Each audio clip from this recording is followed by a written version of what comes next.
Hey guys, wanted to chat with you about pelvic floor contractions today. So if this is our pelvis, the pelvic floor muscles again, remember that they attach from the pubic bone, wrap back around to the tailbone sacral area and out into the hip joints. They act as a bowl or a hammock in supporting our organs.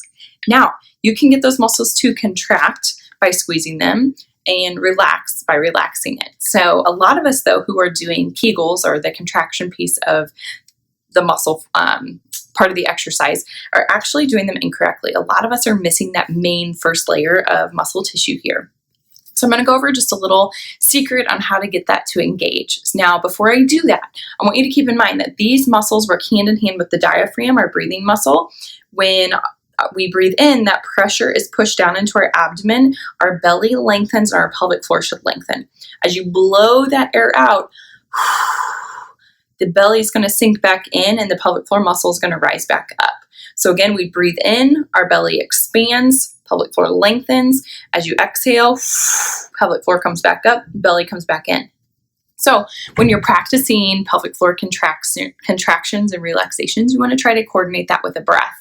Remembering that when it comes back in, that would be the time that maybe if I wanted to squeeze the muscles, I would blow out at the same time to make the pelvic floor and diaphragm work together at the same time.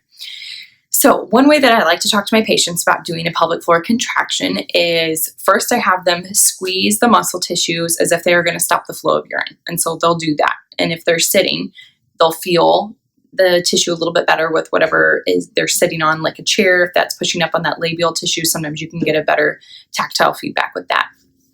And then I instruct them to try to pick up a blueberry with their vagina.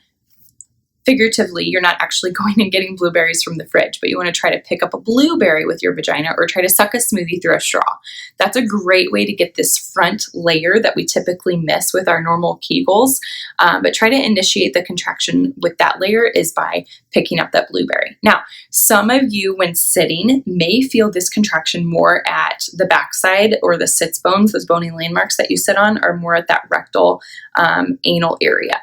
And if you want to, say if you're dealing with bladder leakage, you may want to facilitate more of the front part of the pelvic floor, the anterior wall where the bladder sits up here. A great way to try to facilitate that is if you're sitting, to take your elbows and lean them on your knees, and then you can try to pick up a blueberry here. Now you may feel that the blueberry or the pelvic floor contraction is stronger in the front, closer to the vaginal tissue, the clitoral tissue. That's going to strengthen that part of the pelvic floor. So sitting up tall, you're going to get the backside. So this would be great for like rectal prolapse or trying to hold back gas. Sitting forward is going to hit more of that bladder prolapse or the bladder leaking. Now, the big kicker here is to not just squeeze.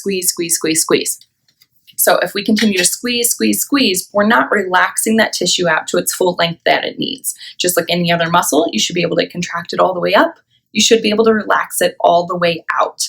But most people who do Kegels, number one, aren't doing all the layers, including this front layer. They're usually hitting more of that second layer.